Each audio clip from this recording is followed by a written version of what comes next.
कितना टाइम हो गया? 8 बजे। दुनिया के लोग इसको सीखे समझे। हमारे देश में संतों ने तरह तरह की लीला की है। ऐसे ऐसे महापुरुष हमारे देश में हैं। अपने देश में ऐसे ऐसे कोई है जो कभी नहाते ही नहीं, और वो कहते हैं इस देह को हम नहाएंगे जो मेरा दुश्मन है। आश्चर्य आपको लगेगा, नाखून नहीं काटते हैं, बाल नहीं मुड़वाते हैं, जटेश्वरी रहते हैं, कोई थड़ेश्वरी रहते हैं। ऐसे ऐसे लोग हैं। वो कहते हैं ये हमारा दुश्मन है, ये तो जेल है, कैद खाना है, बंधन है। क्यों इसके लिए हम व्यवस्था करें? शरीर जो जेल में हमको डाल करके दुख देने की व्यवस्था की है। पहला बंधन पड़ा देह का, ये शरीर बंधन है। इस बंधन के लिए हम क्या करते हैं? इस बंधन का हम लोग क्या क्या नहीं करते हैं। इस बंधन के लिए हम इसमें आभूषण पहनते हैं। हम क्यों इसको अच्छी अच्छी चीज़ें दें? हम क्यों इसको अच्छा अच्छा वस्त्र दें? हम क्यों इस शरीर को देखते हैं? ऐसे ऐसे लोग अपने यहाँ मिलेंगे, उनको देखिएगा। एक जगह सत्संग में एक बहन जी आई, खाना परोस करके हमको दे रही थी। उसकी जो अंगुली देखे एकदम अंगूठी से छड़ी हुई, 10 अंगुली में, किसी में सोना, किसी में चांदी, किसी में हीरा, किसी में पन्ना, किसी में पोखराज, पूरा शरीर सब अंगुली में। और यहाँ से लेके यहाँ तक चूड़ी, और भीतर में कितना धागा धुगा बांध करके। हमने कहा राम राम बहन जी, आप जाइए उधर, आम का खाना हम नहीं खाएंगे, आपके हाथ से हमको खाने में श्रद्धा ही नहीं होगी। इतना लोग सजाते हैं शरीर को, ये अच्छा दिखे इतना सजाते हैं, ये पहनो वो पहनो, नाक में, कान में, आँख में, पैर में, कमर में, हाथ में, इतना लटका लेते हैं। अरे दुश्मन को सजाते हैं। ये शरीर दुश्मन है, इसको संवार रहे हैं। ये आपके लिए सुखद नहीं है। इससे काम लीजिए, ये दुखद है, इससे काम लीजिए, और इससे काम लेकर के इससे कुछ लाभ लेने की कोशिश कीजिए। ये मिल गया है आपको, दुखद है, और ये छूट भी कब जाएगा पता है किसी को? क्षण क्षण पल पल, सुन रहे थे ना कौन भजन? क्षण क्षण समय सिरा। कब ये शरीर धोखा देगा? दुनिया में सबसे बड़ा कोई धूर्त यदि है तो ये शरीर है। अपना शरीर से बड़ा धूर्त दुनिया में कोई नहीं है। ये कब धोखा देगा? अन्य लोग तो धोखा देने के लिए तिथि तय करता है, कल उसको हम बता देंगे क्या करते हैं, उससे हम परसों निपट लेंगे, ऐसा लोग कहते हैं ना। हम देख लेंगे, अगला सप्ताह आने दो फिर बताते हैं।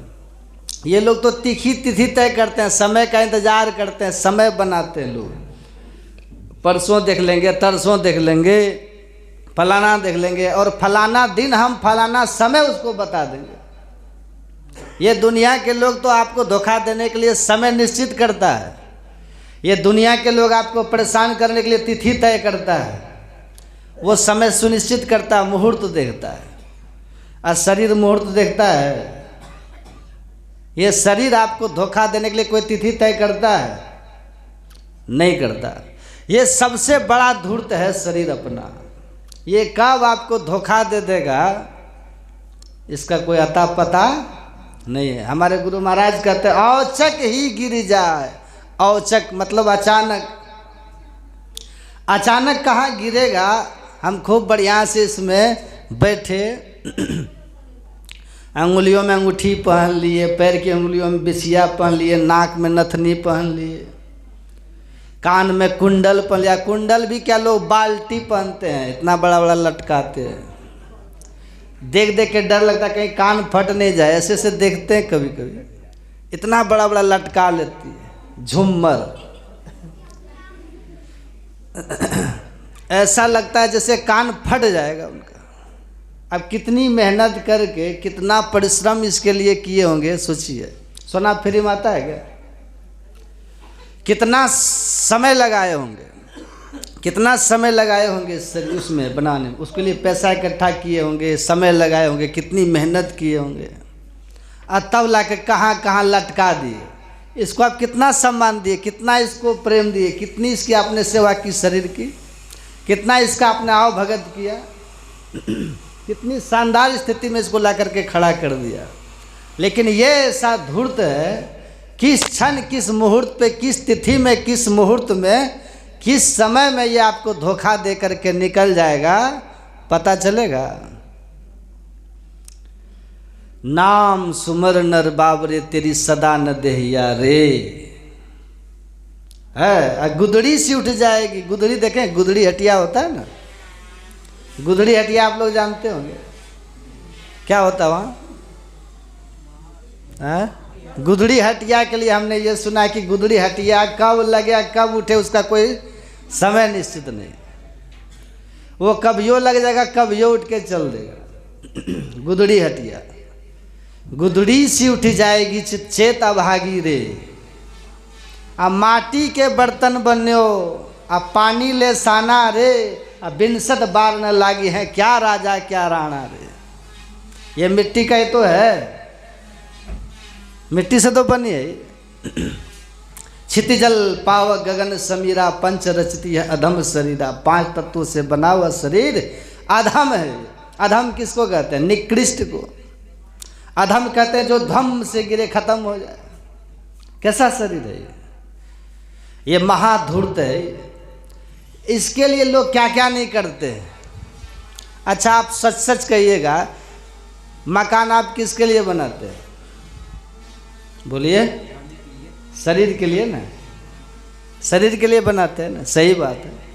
बाल बच्चे के लिए भी बनाते हैं, शरीर के लिए खास करके बनाते हैं। तो वो मकान आप बनाए शरीर के लिए, ताकि जब वर्षा हो ना तो वर्षा का जल बौछार इस देह को पीड़ा न पहुंचाए। ये सूर्य की प्रचंड किरणें इस देह पर न जला दे। ये व्यवस्था किसके लिए करते हैं आप? ये मकान बना है शरीर के लिए, ये सब शरीर के लिए ना बना है। धन आप किसके लिए कमाते हैं? धन नहीं कमाएंगे तो खाएंगे क्या? पेट के लिए होता है ना। धन कमाएंगे तो खाएंगे। आप देखिएगा, सोचिएगा, विचार कीजिएगा ना, सब के जितना जो कुछ आप कर रहे हैं सभी शरीर के इर्द गिर्द ही घूम रहा है। हमारा परिश्रम, हमारा पुरुषार्थ, हमारी मेहनत, हमारा भूत वर्तमान भविष्य सब शरीर की व्यवस्था के इर्द गिर्द घूम रहा है। ऐसा करो तब सुखी हो जाओगे, ऐसा करो तब सुखी हो जाएंगे। और सुखी कौन हुए? बस ये देह के लिए सब व्यवस्था हो रही है। भ्रांति है कि हमें सुख मिलेगा, लेकिन इस भ्रम को छोड़ देना चाहिए। ये सब व्यवस्था से हमको कुछ मिलने वाला नहीं है, ये सब मिलता है शरीर को। मकान बना लिए तो वर्षा से बच गया शरीर हमारा, कपड़ा खरीद लिए तो शरीर ढक गया हमारा, अन्न ले लिए तो पेट भर गया हमारा, गहना खरीद लिए तो शरीर सज गया हमारा। यही तो होता है ना, और कुछ नहीं होता है। और आप जो विवाह करते हैं किसके लिए करते हैं? कार्ड में झूठ लिखते हैं। कार्ड में जो लिखते हैं ना आजकल, 2 आत्माओं का मधुर मिलन। सही है, सही बात है। जो विवाह में कार्ड में लिखते हैं 2 आत्माओं का मधुर मिलन, सही बात है? एकदम झूठ है। 2 शरीर का मिलन है। विवाह भी आप शरीर के लिए करते हैं, विवाह भी शरीर के लिए होता है। आप पुत्र किसके लिए पैदा करते हैं? वो भी शरीर के लिए है, सब इसी के लिए। अब जिसके लिए आप इतनी इतनी व्यवस्था कर रहे हैं, जिसके लिए मकान बनाते हैं, कपड़ा खरीदते हैं, आभूषण बनवा रहे हैं, विवाह कर रहे हैं, व्यवस्थाएं कर रहे हैं, संतान उत्पन्न कर रहे हैं, ये सब आखिर किसके लिए कर रहे हैं? शरीर के लिए तो कर रहे हैं ना। इतना इतना जिसके लिए कर रहे हैं, ये धोखेबाज किस समय धोखा देगा है पता? विश्वास करना चाहिए शरीर पर? कभी नहीं करना चाहिए। कुछ लोग ऐसे होते हैं, वो कहते हैं नहीं हम इतना वैरायटी बनेगा तब ये खाएंगे। आप खाते हैं? हम लोग कभी लोग पूछते हैं बाबा क्या खाइएगा, तो हम क्या कहते हैं जो मिलेगा। एक जगह इतना खा लिए, सत्संग में बैठने में दिक्कत हो रही थी, इतना वैरायटी था, भरपेट खा लिए। इस बात को हम भूल गए कि मंच पर भी बैठना है। एकदम स्वादिष्ट लगा खाने में तो भरपेट खा लिए। अब मंच पे 2-2.5 घंटा बैठना पड़ा, तो बैठना आफत हो गया। ऐसे होता है ना जीवन, कभी घी घना, कभी मुट्ठी भर चना, कभी उभी मना। लेकिन हम लोग कुछ ऐसे ही हैं जो कहते हैं नहीं इस तरह से खाना बनेगा तब ये हम खाएंगे, और नहीं तो हम। ये हट किसके लिए, जिद किसके लिए? बस शरीर के लिए। हम क्या क्या इसके लिए सोचते हैं, क्या क्या इसके लिए हम करते हैं, देखिए। लेकिन ये शरीर ऐसा धूर्त है, आपको कभी धोखा दे करके भाग जाएगा। आप देखते रह जाएंगे। जब ये देह छोड़ेगी ना आपको, तो आप देखिएगा, हे देखो मेरा शरीर यही तो है, आप देखिएगा शरीर। लेकिन आप सोचिएगा उसमें फिर से घुस जाएंगे, आप नहीं घुस पाइएगा। जिस देह से निकलता है ना, जो देखता है वो, लेकिन वो विवशता, वो एक लाचारी, एक विवशता जो अपनी हो जाती है उस समय, वो घुस नहीं सकता शरीर में। ये धूर्त निकल गया, छोड़ दिया आप। तो कुछ लोग ऐसे होते हैं कि लोग इसके लिए क्या क्या नहीं करते हैं, जो इतना हमारे लिए परेशानी का घर बना है। अब यदि ज़्यादा थोड़ा सा खा लेता है मिर्च मसाला, तो पेट में ऐसा जलन पैदा कर देता है कि आप दुखी हो जाइएगा। ये जलन किसने पैदा किया? शरीर ने। ये दुख आपको किसने दिया? शरीर ही तो किया ना। अब पेट में जलन हो रहा है, ऊपर से आप पेट में जलन हो रहा है और आप रत्न आभूषण पहन रहे हैं। पेट में जलन हो रहा है, आप बाल का कटिंग करवा रहे हैं। ये सब क्या है? ये दुश्मन है हमारा शरीर। के शत्रवः निजेंद्रियानि, किए शत्रवः निजेंद्रियानि। ये शरीर कैसा है अपना? यहाँ देखते हैं गाय का जो गोबर होता है, हम लोग देखते हैं जहाँ गाय का गोबर होता है ना, अगर आस पास में कहीं पर बम ब्लास्ट हो जाए तो बम का प्रभाव उस गोबर के स्थान पर नहीं होता है। पता है कि नहीं आप लोग? इसलिए पहले अपने यहाँ परिवार था, रिवाज था कि जो घर के लोग होते थे वो प्रतिदिन गाय के गोबर से घर को लिपते पोतते रहते थे। जो विषाणु होते हैं ना, विषैला जो जीव जंतु होता है, वो उससे मर जाता है। ऐसा है। तो पहले के लोग निपते थे, और धीरे धीरे वो नियम अब ख़त्म हुआ, तो शनिवार के दिन लोग लिपते हैं, है ना।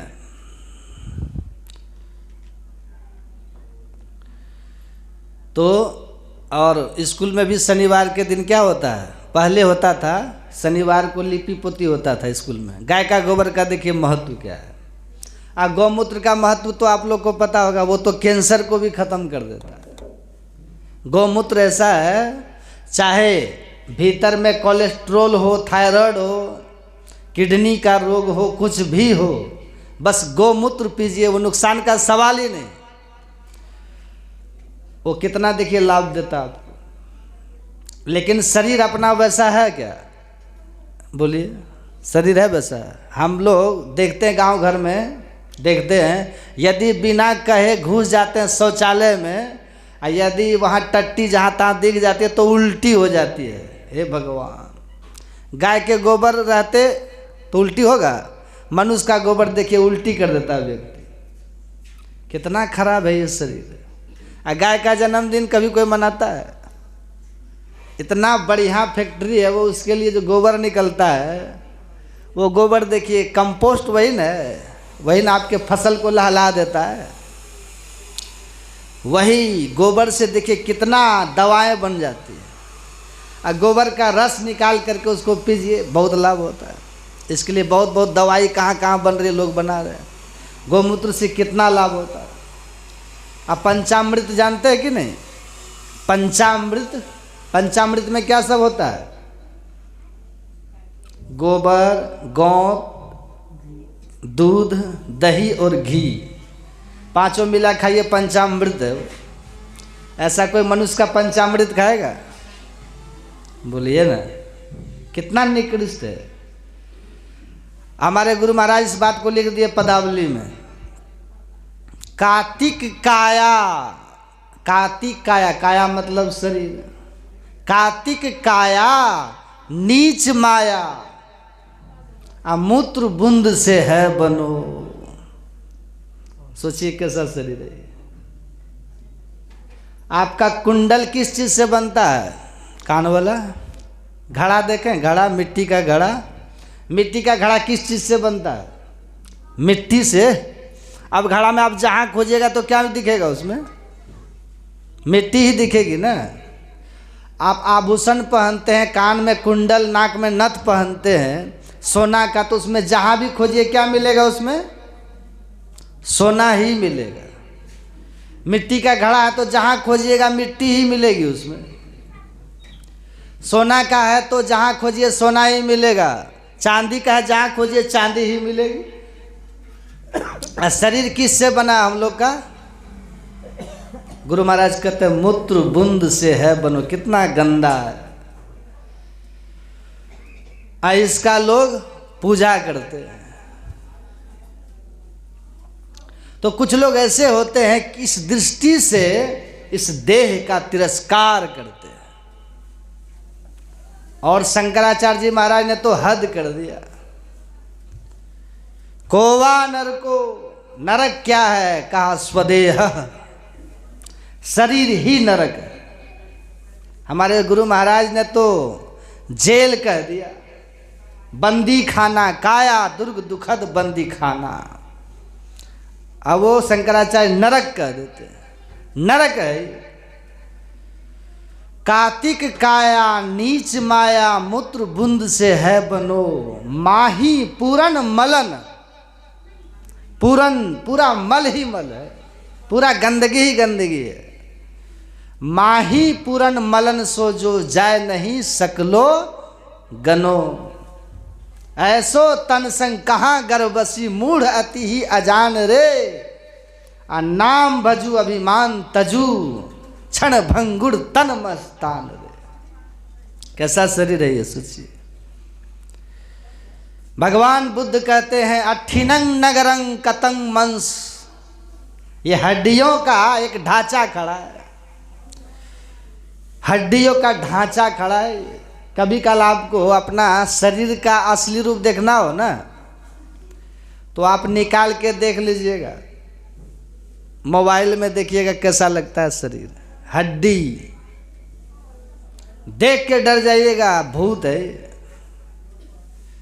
देख के डर जाइएगा शरीर अपना, कितना खराब लगता है। वही भगवान बुद्ध कहते हैं अठिनंग नगरंग कतंग मंस, लोहित लेपनंग।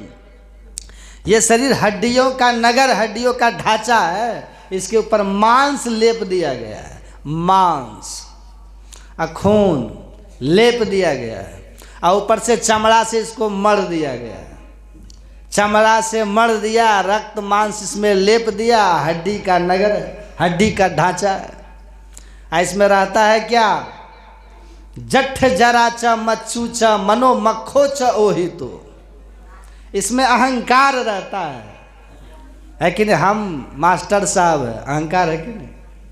अहंकार, मान, अपने को मान करके रखा। हम जमींदार हैं, हम ऑफिसर हैं, मान करके रखा है कि नहीं? हम किसी के पिताजी हैं, मान लिया। हम किसी के पति हैं, मान लिया।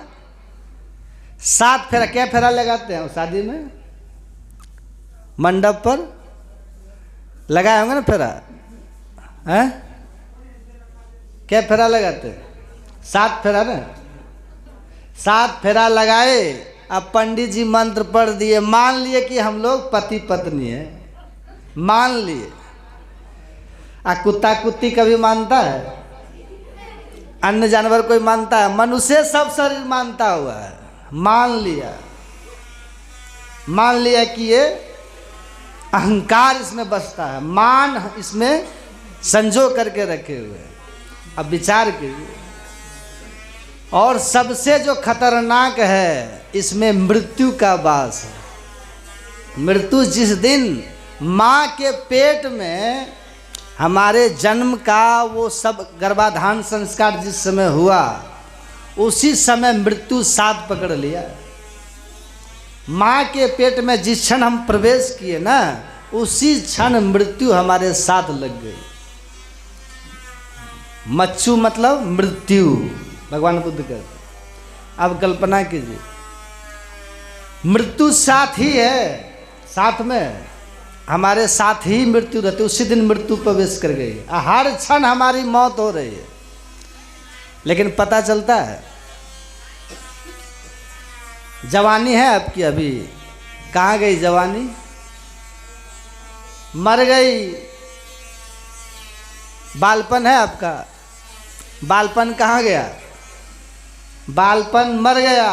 बालपन मरा, आपको दुख नहीं हुआ। जवानी मर गई, आपको दुख नहीं हुआ।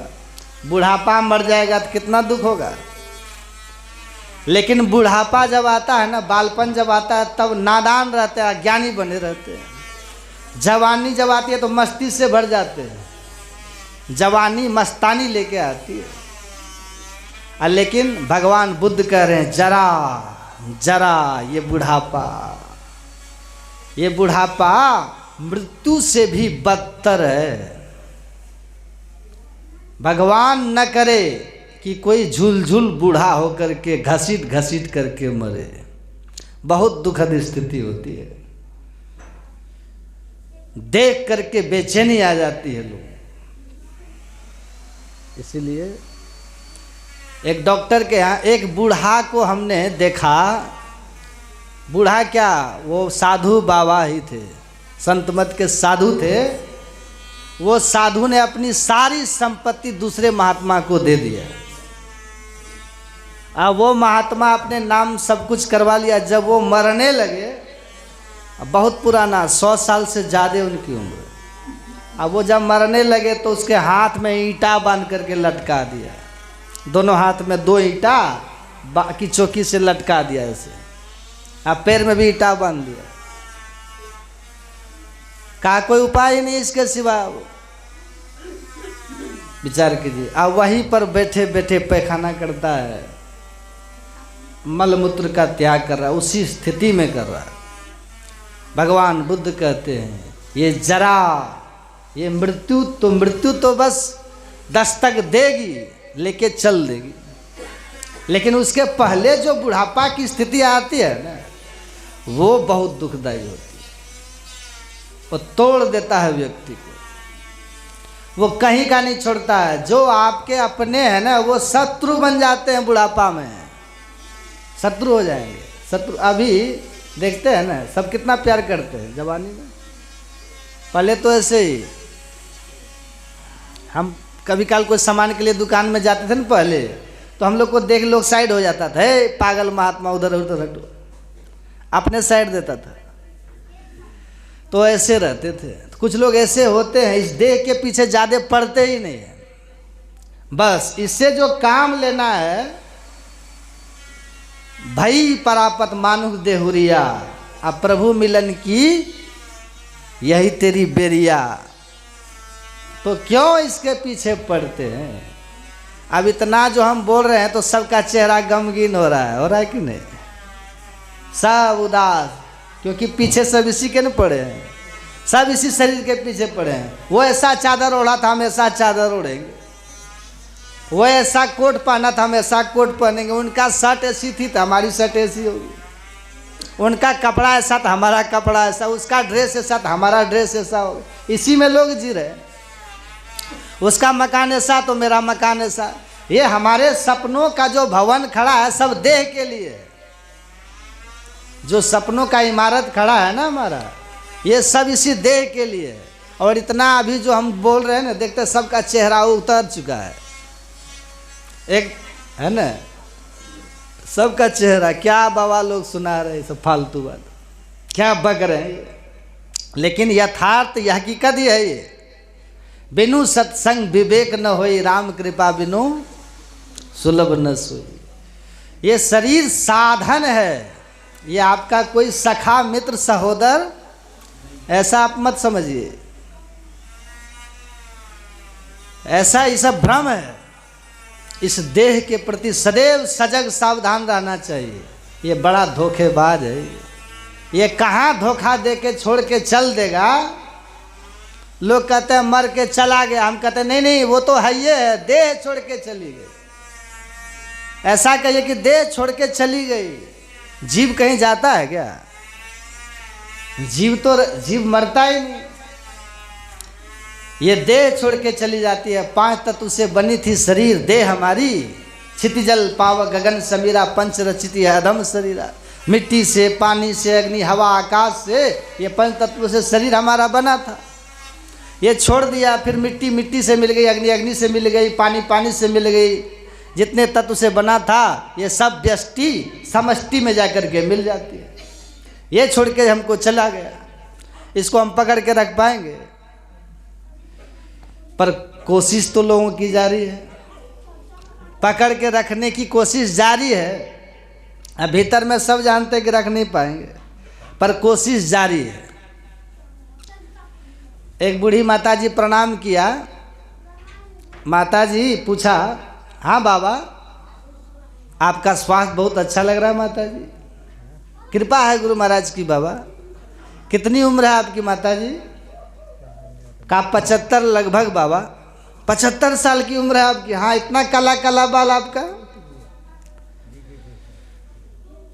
देखिए जवान है तभी बाल किसी किसी का भूरा भूरा पकने लग जाता है, और 75, 70, 73 साल की अवस्था वाली माता जी काला काला बाल कर लेती है। का बाबा मेहंदी लगाए हैं, प्रयास जारी है। किसके लिए? शरीर को रखने के लिए प्रयास जारी है। ये आप कितना भी प्रयास हम लोग कर लेंगे, लेकिन इतना धोखेबाज है, ये धोखा दे करके निकल जाएगा। आप रंगाते रहिए बाल, शरीर चल देगा, है कि नहीं? ये नहीं रहता, बहुत धोखेबाज है। हमारा सारा सपना इसी के लिए है, मन के सारे मनोरथ का पहाड़ इसी शरीर के लिए खड़ा करते हैं। बहुत कुछ शरीर के लिए सोचते हैं, पढ़ने लिखने से लेकर के नौकरी चाकरी, बाल बच्चा, परिवार, रिटायर तक सब इसी शरीर के लिए सोचते हैं। लेकिन ये इतना धोखेबाज है, ये आपके लिए कुछ नहीं सोचेगा। ये शरीर आपके लिए कुछ कभी नहीं सोचेगा। ये शरीर, आप जा रहे हैं विवाह का उत्सव देखने के लिए, ये बीचे में कह देगा हमको नहीं जाना है विवाह में, जाओ तुम छोड़ के चल देगा शरीर। है गारंटी? कोई प्रयास करके रख पाएगा इसको? आप प्रयास कीजिए कि हम इसको रख लेंगे, रख पाइएगा? सिकंदर का नाम सुने आप लोग? बादशाह सिकंदर का नाम, विश्व विजय का स्वप्नदर्शी, उदय अस्त का मालिक था। हमारा अधिकार तो कहीं नहीं है। एक समय था, रावण का कितना बोलबाला था, आज है? हाँ? किसका? हाँ, अंग्रेज का। कितना शासन था, आज है? धरा का प्रमाण यही तुलसी, जो फरासो झरा, जो बरासो बुताना।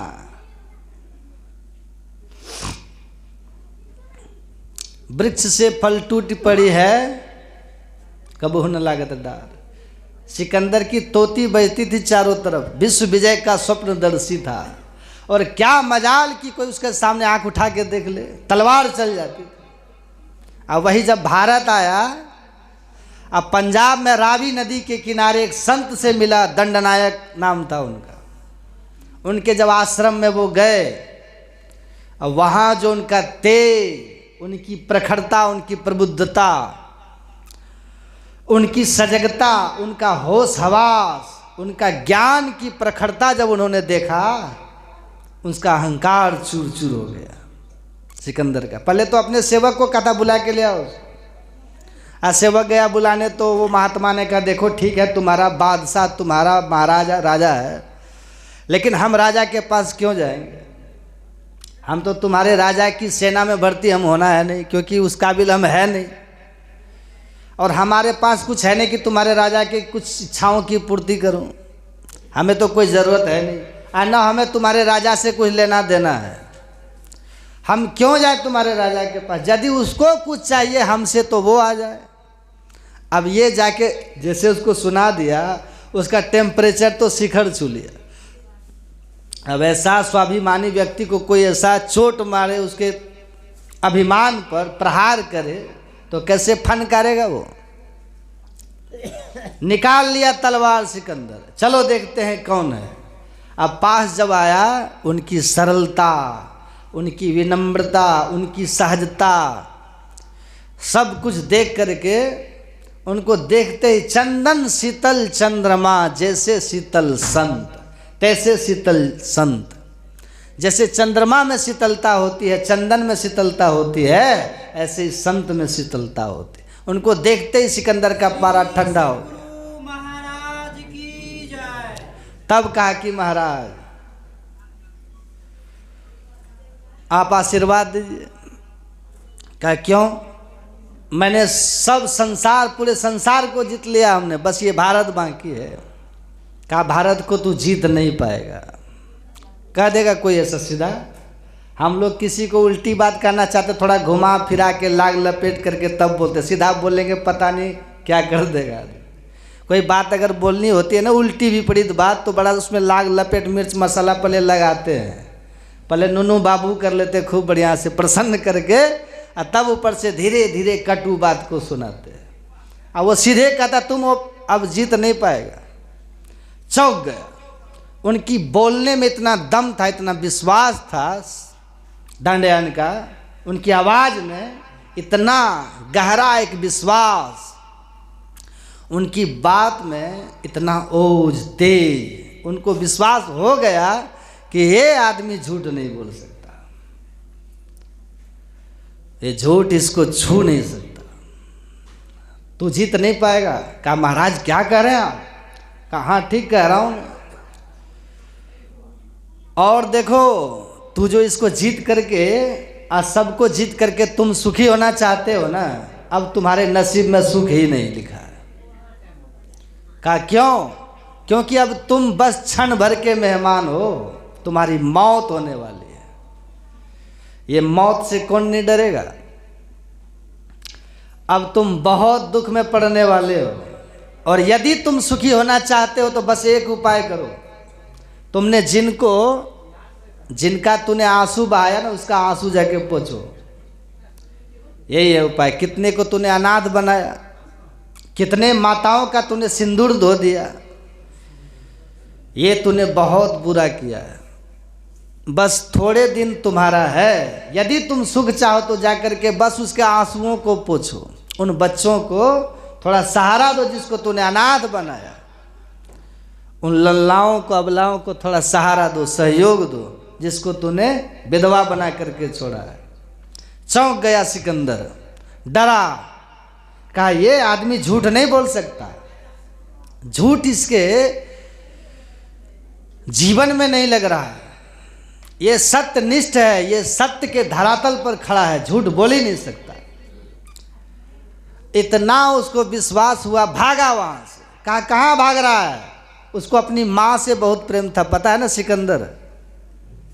सिकंदर मातृभक्त था, लेकिन अज्ञानी था, नादान था ना, अपनी माँ की पूजा करता था और दूसरे माँ को रुलाता था। अच्छा इंसान ऐसा करता है कभी? भागा वो माँ से मिलने के लिए। दंडनायक ने कहा कि तू माँ से भी नहीं मिल पाएगा, तुम्हारी इतनी कम आयु है, ये शरीर तुमको रास्ते में ही धोखा दे देगा, ये तुमको वहां तक पहुंचने नहीं देगा। भागा सिकंदर, उनके साथ में वैद्य और वेदराज चलते थे, सबको साथ लेके चलता था, सब मरहम पट्टी औषधि उपचार की सब व्यवस्था वो लेके चलता था। रास्ते में बीमार पड़ता है, बीमार पड़ गया, वैद्यों को बुलाया, कहा मेरा उपचार करो। उपचार करने लग गया, कहा कि राजन स्थिति अब नाजुक है, संभलना कठिन लग रहा है आपका, कहा प्रयास करो कि मैं मेरी माँ तक पहुँच सकूँ, दर्शन कर सकूँ। कहा अब नहीं लग रहा, अब संभव नहीं हो। अब देखिए सिकंदर प्रयास कर रहा है, सुनो तुम सब मिल करके इतनी व्यवस्था करो, इतना कुछ करो कि बस मैं माँ को एक झलक देख सकूं, आधा साम्राज्य मैं तुमको दे दूंगा। वहाँ 500 का बिल कटता था क्या? नहीं, आधा साम्राज्य, ये पूरे धरती का मालिक था सिकंदर, बस भारत बचा था। आधा साम्राज्य अपना दे दूंगा, तू मेरी माँ से मिला दे, बस एक झलक उनका दिखा दो। तब वेद ने कहा, देखिए वेदराजों ने कहा कि राजन आप आधे राज्य की बात करते हो, आप पूरा भी दे देंगे तब भी संभव नहीं है। कितना धूर्त है ये शरीर, देखिए धोखा दिया ना, कितना धोखेबाज है। हम लोग देखते हैं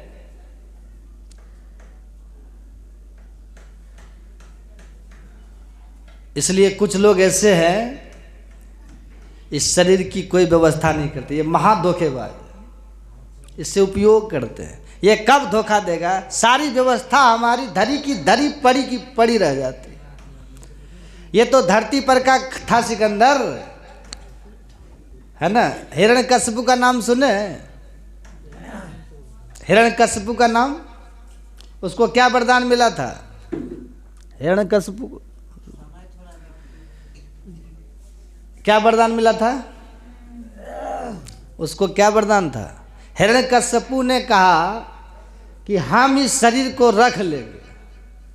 उनको ये पता नहीं था कि उससे भी बड़ा धूर्त था शरीर, है ना। इस शरीर के लिए कितना तपस्या किया, तपस्या करके ब्रह्मा जी से वरदान लिया। अब वरदान में क्या मांगा था? न दिन में मरेंगे न रात में, न घर में न बाहर में, न अस्त्र न शस्त्र, न नर न जानवर। यहाँ तक उसने चतुराई की थी हिरण्यकशिपु ने इस देह को बचा करके रखने के लिए कि ब्रह्मा जी के सृष्टि का कोई भी उसे मार नहीं सकता। तब भी संतोष नहीं हुआ, तब उसने कहा कि हम 12 महीना में से किसी भी महीना में नहीं मरे। 12 महीना होता है ना, है हिंदी का है और अंग्रेजी का 12 मास होता है ना, दोनों में 12 ही है। हिरण्यकशिपु ने कहा कि हे ब्रह्मा जी हमको ये वरदान दीजिए, हम 12 महीना में से किसी भी महीना में नहीं मरे, मतलब शरीर हमारा नहीं छूटे। अब ब्रह्मा जी ने भी कह दिया एवं अस्तु। ब्रह्मा देवता भी प्रयास में लग गए शरीर को रखने का, इधर राक्षस भी लग गए प्रयास इस धूर्त शरीर को रखने के लिए। अब विचार कीजिए, ले लिया वरदान, अब वरदान लेकर के बस मन मतंग हो गया, उन्मत्त हो गया, मदमत्त हो गया हिरण्यकशिपु। अब जो मन सो करे, जिसको मन हो मार दे, जिसको मन हो घर निकाला कर दे, जिसको मन हो राजा बना दे, जिसको मन हो अपना प्रिय बना ले, जिसको मन हो दुश्मन की तरह कत्ल कर दे। उन्मत्त हो गया हिरण्यकशिपु, मनुष्य को कष्ट देने लगा, देवी देवताओं को कष्ट देने लगा, गाय को कष्ट देने लगा। और तब क्या हुआ? नरसिंह भगवान आए कि नहीं? नरसिंह भगवान जब आए तो पहले तो युद्ध किया, युद्ध कर करके उसको मार मार के उसको ठंडा किया। उसको था कि हमसे ज़्यादा बलशाली कोई नहीं। जब मार मार के उसको ठंडा किए तब फिर झपट करके पकड़े और अपनी गोद में लटाया बैठाया। अब मारने के लिए तैयार हो गए। हिरण्यकशिपु ने जोर से हंसा, कहा कि तू मुझे नहीं मार सकेगा, मतलब मेरा शरीर को तुम नहीं मार पाओगे, कहा क्यों? कहा क्योंकि वरदान मिला हुआ है ना। क्या वरदान है मिला है तुझे? न मुझे नर मार सकता न जानवर मार सकता। कहा देख मैं कौन हूं। गले से नीचे शरीर और गले से ऊपर जानवर। हम न नर है न जानवर, हम ही तुमको मारेंगे। कहा तब भी नहीं मार पाओगे? बोले क्यों? क्योंकि मुझे न कोई दिन में मार सकता न रात में मार सकता। कहा भगवान ने कहा देख अभी कौन सी बेला बीत रही है, ये गोधूली बेला है। अभी दिन का अंत हो चुका है और रात्रि का आगमन नहीं हुआ, न दिन है न रात है, ये गोधूली बेला, ये मध्य की बेला, इसी क्षण में तुझे मारूंगा। कहा तब भी नहीं मार सकते। कहा क्यों? कहा न तो मुझे कोई घर में मार सकता न तो बाहर। का ये ओसरा है, ओसरे पर तुमको मारेंगे। कहा तब भी नहीं मार सकते। बोले क्यों? कहा न तो धरती पर मार सकता न तो आकाश में। कहा तू मेरी गोद में है, न धरती है न आकाश है। तब कहता है कि हमको ब्रह्मा जी की सृष्टि का कोई नहीं मार सकता। कहा कि हम खंभा फाड़ के प्रकट हुए, हमको ब्रह्मा नहीं बनाया। कहा तब भी नहीं मार सकते। बोले क्यों? क्योंकि 12 महीना में से कोई नहीं मार सकता मुझे किसी भी महीना में। तब भगवान ने कहा ये 13वां महीना है, मलेमास चल रहा है, स्पेशल हमने तेरे लिए बनाया है। देख कैसा धूर्त है ये शरीर। देखिए प्रयास किया कि नहीं बचाने के लिए। और रावण को इस बात का पता चल गया तो रावण ने सीधे कहा हम काहू के मर ही न मारे। सीधे कह दिया है ब्रह्मा जी हमको ऐसा वरदान दीजिए हम किसी के भी मारे न मरे। तो ब्रह्मा जी ने कहा थोड़ा कुछ विकल्प तो छोड़ो। कहा ठीक है ये बंदर मनुष्य को छोड़ करके बानर मनुष्य जाति दो ही मारे। ये बंदर तो हमारा भोजन है, बस पकड़ते हैं खाते हैं। अब मनुष्य तो वो भी भोजन ही है। अब देखे ना मर गया कि नहीं रावण है अभी। ये शरीर कितना धोखेबाज है सो देखिए कितना। एक ने कहा कि बाबा हम नहीं बूढ़ा होंगे। क्यों? हम च्यवनप्राश खाते हैं। च्यवनप्राश खाते। च्यवनप्राश जिस ऋषि के नाम से वो च्यवनप्राश ऋषि भी चले गए। और च्यवनप्राश खाने वाला सब दिन रहेगा? ये संभव है कभी? काल गति बलवान साधो काल गति बलवान रे, बड़े बड़े पृथ्वी के योद्धा प्रियवत सगर समान रे। आज सब ही काल किए बस अपने। सगर का नाम कोई सुने आप? राजा सगर। अब खत्म करते। सगर की जो माँ थी ना, उसके पेट में जब सगर था, जब उनकी माँ गर्भवती थी तो उसकी माँ की सौतीन होती है ना। राजा पहले होते कई पत्नियां उसकी होती थी, तो जो सौतीन थी ना वो सब को बाल बच्चे नहीं होते थे। और जब उनकी माँ को गर्भवती जब वो हुई तो अन्य सौतों ने दुश्मनी से जहर खिला दिया उसको। सगर की माँ को भोजन में जहर डाल करके उसकी माँ को दे दिया कि ये न ये बचेगी ना इसका पेट का बच्चा बचेगा। जहर दे दिया। लेकिन उस पेट में जो वो रह रहे थे बच्चा सगर इतना चमत्कारिक था, वो उस जहर को पकड़ लिया गर्भ में। उसका प्रभाव होने ही नहीं दिया गर्भ में, न माँ के ऊपर न अपने ऊपर। आ जहर लिए जन्म ले लिया। उसी का नाम पड़ गया सगर। गर मतलब जहर है, सौ मतलब साथ। जो जहर के साथ ही जन्म ले लिया, गर जहर सगर, उसी का नाम पड़ गया सगर। देखिए अब सगर है, अभी कहाँ गया वो? चला गया। ये शरीर ऐसा ही है। इसलिए हम अब ज़्यादा बोलेंगे तो आप लोग बोर हो जाइएगा, है कि नहीं?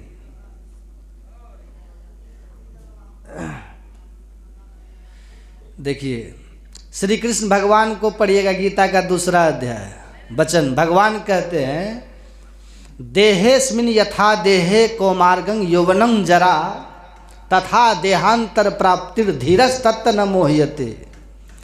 भगवान कृष्ण कहते हैं जैसे शरीर में बाल्यावस्था युवावस्था आती है, वृद्धावस्था आती है और चली जाती है, ऐसे ही एक और अवस्था आती है, मौत। क्या आती है? जैसे बाल्यावस्था के बीतने से हम दुखी नहीं होते और युवावस्था के बीतने से हम दुखी नहीं होते, बुढ़ापा के बीतने से हम दुखी नहीं होते, इसी तरह से मृत्यु से भी वो दुखी नहीं होता धीरस, जो धीर, जो धैर्यशाली। धीरस तत्र मुह्यते। किनकी वाणी है ये? भगवान कृष्ण की वाणी है। इसका मतलब ये नहीं कि हम पत्थर हो जाएं, हम निर्दयी हो जाएं, हम क्रूर हो जाएं, ये बात नहीं है, ये भाव नहीं है। हमारे गुरु महाराज जी की जीवनी पढ़िएगा, एक ही बहन थी गुरु महाराज जी को, झूलन दाई नाम था, सुने होंगे नाम। और माता जी तो छोटी अवस्था में ही जन्म दिए थे गुरु महाराज जी को, और उनका देहावसान हो गया 4 साल की उम्र में। फिर वो झूलन दाई ने ही माँ की तरफ पाला पोसा था गुरु महाराज को। और हमने सुना जब सदगुरु महाराज जी कुप्पा घाट में रहने लगे थे तो एक बार वो आई थी कुप्पा घाट झूलन दाई। तो हमने सुना है, अब जो सच है झूठ है हमको नहीं पता, लेकिन जो हम सुने हैं, गुरु महाराज को कुप्पा घाट उनमें उनको रहने नहीं दिए थे, बोले थे उधर कहीं जाके रहो, किसी के यहाँ कुप्पा घाट में नहीं रहने दिए, ताकि लोग ये न कहे कि अपनी बहन को रखते हैं। बहन को, अभी तो लोग अपने भाई को रखते हैं आश्रम में, बेगना को रखते हैं, क्या क्या भतीजा को रखते हैं, और सब अधिकार दे के रखते हैं। हाँ, रोए थे। कहते हैं धर्म में खर्च होगा, परमार्थ में खर्च होगा, ले लेके अपने भाई भतीजा के नाम से जमा करते हैं, घर में देते हैं। कितने साधु लोग, सबकी बात मैं नहीं कर रहा हूँ, महान पुरुष भी हैं, पर बहुत ऐसे भी हैं जो कमा कमा करके घर भरते रहते हैं, घर में सब कुछ धन देते हैं। देखिए गुरु महाराज का चरित्र कैसा है।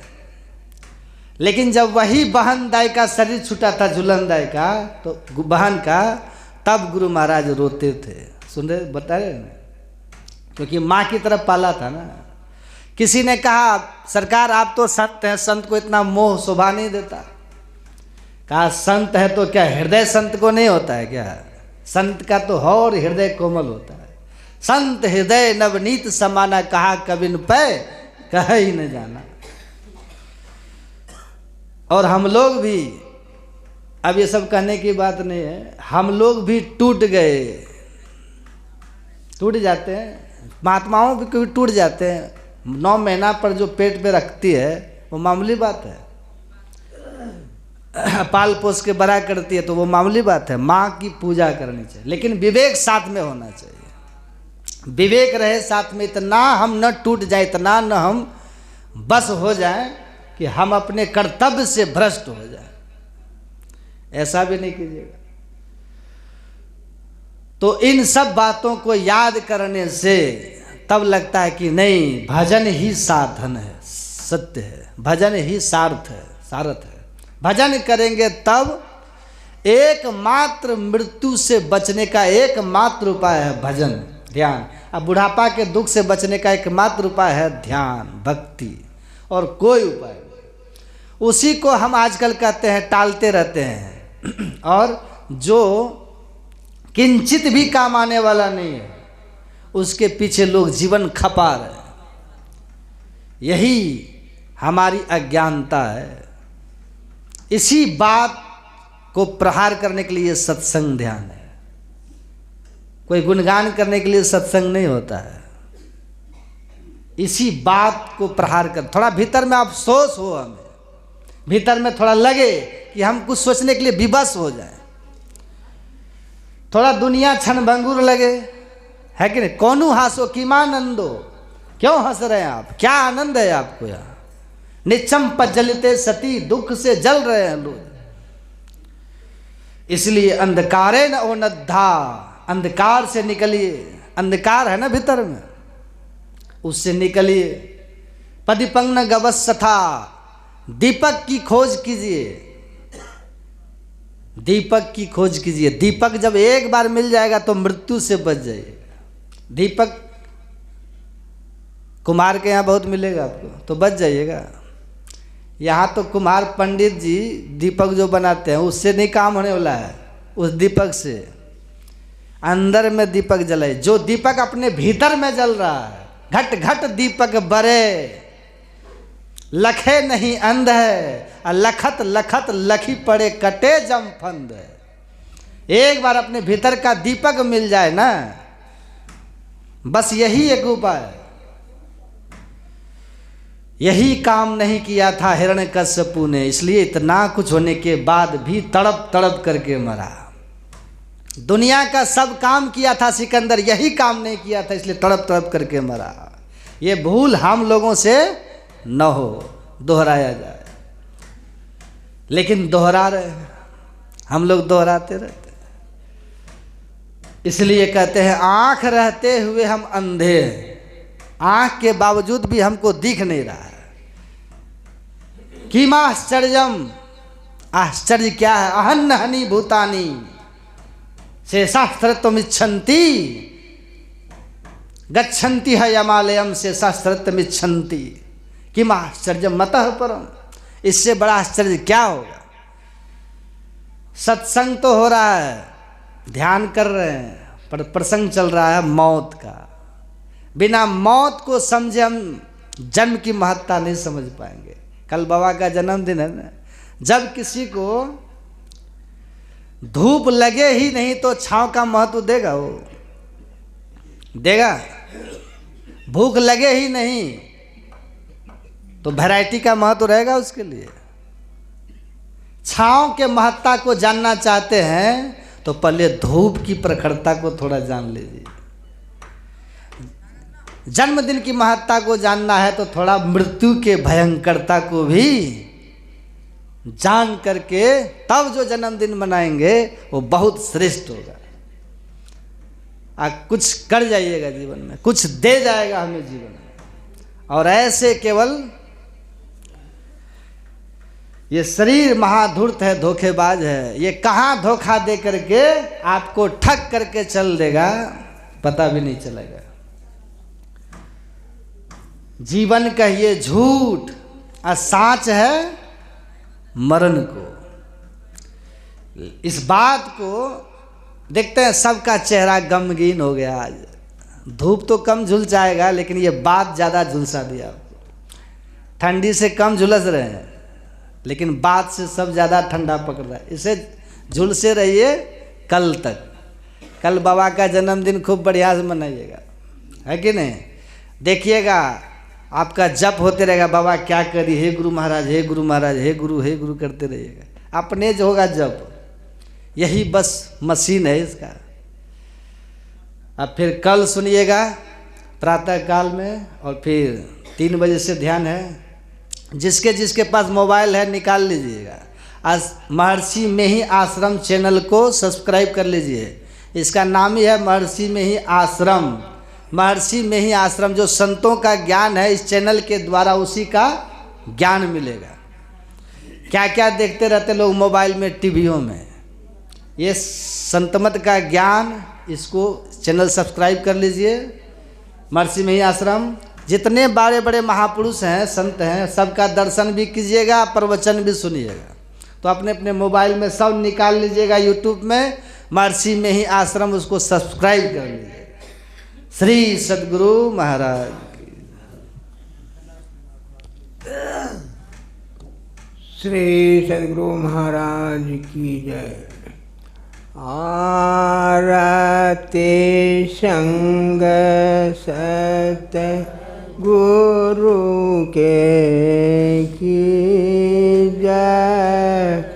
अंता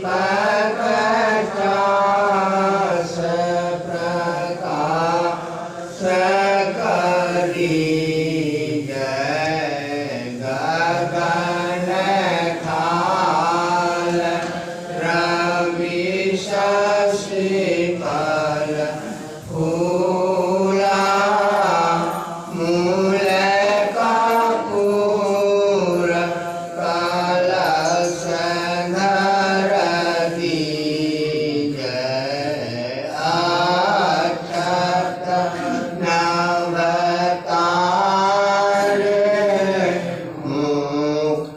मुक्तार गोहकमाल ईरहार गोहि जय श्वेतपान मिष्टान मिठाई चंदन धूप दीप सब की जय ढालक झांझ मन दीन मंजीरा मधुर मधुर धुनि मृदंग सुनि जय सर्व सुगंध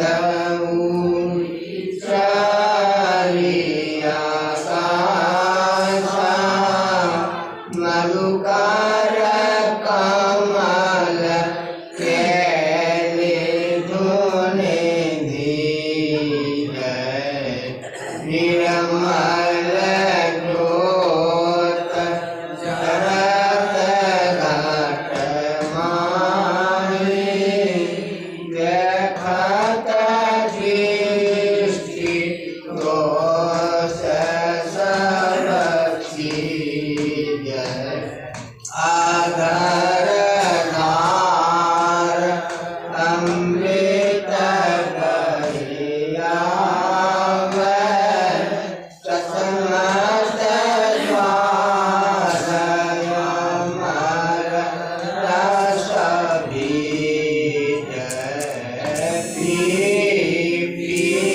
होय सुरत मत वाले संसारे होगी अमीर सदी ओट मान छवि तेज उजाले अलख पार लखी लाग लगी जय छिन्न छिन्न सूरत अलर पर राख गुरु प्रसाद अगम रस जय गमकत कारक करक गुरु धाम उलटे अलल तुलसी तन की जय आरती तन मंदिर में की जय दृष्टि युगल करसन मुख दीज चमके बिंदु सूक्ष्मयति उज्ज्वल ब्रह्म ज्योति अनुपम लख दीज जगमग जगमग रूप ब्रह्मांड निरखी निरखी ज्योति सदनी जय साध सूरत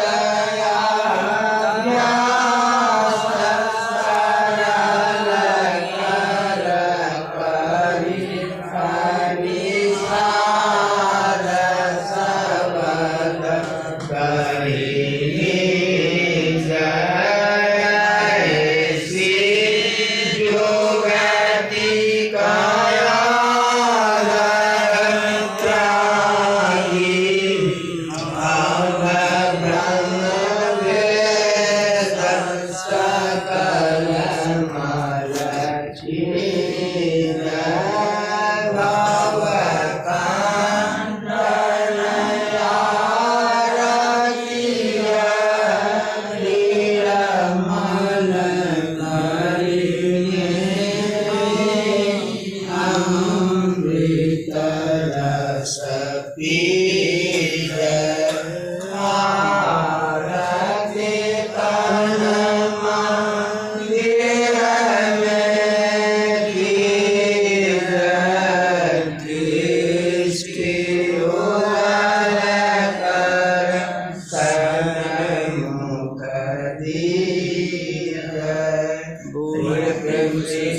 सद्गुरु महाराज की जय।